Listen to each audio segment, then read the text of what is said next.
तुम्हा सर्वांना नवरात्रीच्या खूप खूप शुभेच्छा. आज मी घेऊन आले आहे उपवासासाठी साबुदाणा खीर.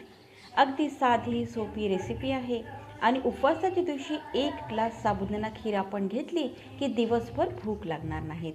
चला तर मग साबुदाणा खिरीची रेसिपी बघूया. नमस्कार, मी नविताज रुचकर रेसिपीमध्ये आपलं मनापासून खूप खूप स्वागत. तर ही खीर बनविण्यासाठी मी इथे एक छोटी वाटी जाड साबुदाणा घेतला आहे आणि तो मी मिक्सरमध्ये थोडासा फिरवून जाडसर दळून घेणार आहे. असं थोडासा फिरवून मी असा जाडसर साबुदाणा इथे दळून घेतलेला आहे, म्हणजे आपली खीर छान दाट होणार आणि मऊ होणार. आता हा साबुदाणा आपल्याला पाण्यामध्ये भिजत घालायचा आहे.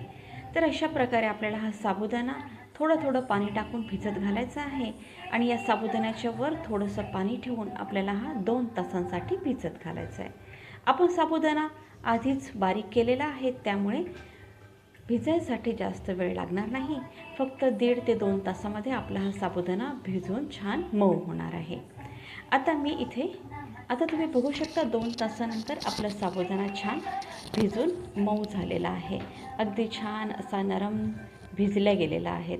आता आपण यापासून खीर बनवूया. खीर बनविण्यासाठी मी इथे 1 लिटर दूध एका पातेल्यामध्ये छान उकळून घेते आहे.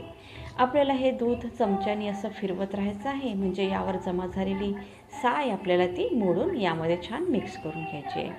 आपल्या दुधाला छान उकळी आलेली आहे. याच वेळेस आता आपण केसरच्या काही दांड्या टाकून घेऊया, म्हणजे आपल्या खिरीला छान असा रंग येईल. पण केसर टाकणं हे ऑप्शनल आहे, नसेल तर नाही टाकलं तरीही चालते. आता आपल्या दुधाला छान उकळी फुटलेली आहे. आता याच स्टेजवरती आपल्याला घालायचा आहे आपला साबुदाणा.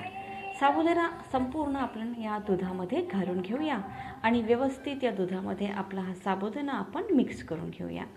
चमच्याने आपल्याला हे सतत ढवळत राहायचं आहे, म्हणजे हा साबुदाणा आपल्या दुधामध्ये पूर्णपणे एकसंध होऊन जाईल.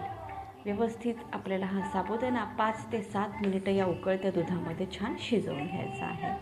सतत आपल्याला हा साबुदाणा म्हणजेच ही खीर आपल्याला चमच्याने फिरवत राहायची आहे, नाहीतर ही खीर पातेल्याच्या खाली उतू जाण्याची शक्यता असते. सतत फिरवत राहायचं आहे आणि फक्त 5 ते 7 मिनिटांमध्ये आपला साबुदाणा छान शिजून होतो. आता साबुदाणा आपला दुधामध्ये शिजलेला आहे. यात आता आपण घालत आहोत 1 मोठी वाटी साखर. साखरेचं प्रमाण तुम्ही तुमच्या आवडीनुसार कमी जास्त करू शकता. आता छान 5 मिनिटं अजून आपण ही खीर शिजवलेली आहे आणि आता आपली ही खीर छान दाटसर तयार झालेली आहे. आता खिरीमध्ये आपण काही ड्रायफ्रूट्स टाकून घेऊया. एका पॅनमध्ये मी 2 टीस्पून तूप घेतलेलं आहे आणि या तुपामध्ये मी काजू, बदाम, किशमिश, चारोळी आणि छान इथे परतून घेत आहे. 1 मिनिट मी हे परतून घेतल्यानंतर आपले हे संपूर्ण ड्रायफ्रूट्स आपण आपल्या खिरीमध्ये टाकून घेऊया. अशा प्रकारे ड्रायफ्रूट्सचा तुपामधला हा तडका खिरीमध्ये टाकल्यानंतर आपली खीर अप्रतिम चवीला होणार आहे. पण अशा प्रकारे हे ड्रायफ्रूट्स खिरीमध्ये टाकणं अगदी ऑप्शनल आहे.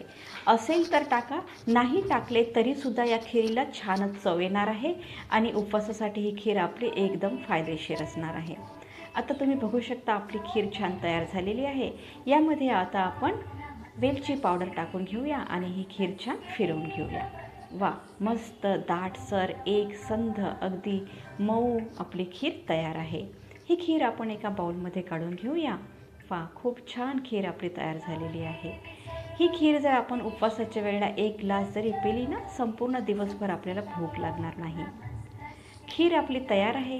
खीरीची ही रेसिपी तुम्हाला आवडल्यास रेसिपीला लाईक करा, शेअर करा आणि तुम्हीसुद्धा ही खीर करून बघा. अशाच नवनवीन आणि झणझणीत रेसिपींसाठी माझ्या चॅनलला नक्की सबस्क्राईब करा. आता आपली ही खीर आपण एका बाउलमध्ये सर्व करून घेऊया. अशा प्रकारे ही खीर तुम्ही बाउलमध्ये सर्व करून खाऊ शकता किंवा ग्लासमध्ये घेऊन तुम्ही संपूर्ण ग्लासभर ही खीर पिऊसुद्धा शकता. वा, मस्त आपली खीर तयार आहे. सजावटीसाठी मी परत इथे केसरच्या काही दांड्या टाकून घेते आहे. या नवरात्राच्या उपवासांमध्ये तुम्ही अशा प्रकारची खीर नक्की करून बघा आणि खीर कशी झाली ते कमेंटमध्ये मला नक्की कळवा. भेटूयात पुढल्या रेसिपीमध्ये. तोपर्यंत स्वस्थ राहा, मस्त राहा आणि अशा प्रकारे माझ्या रेसिपीज करून खात राहा. बाय.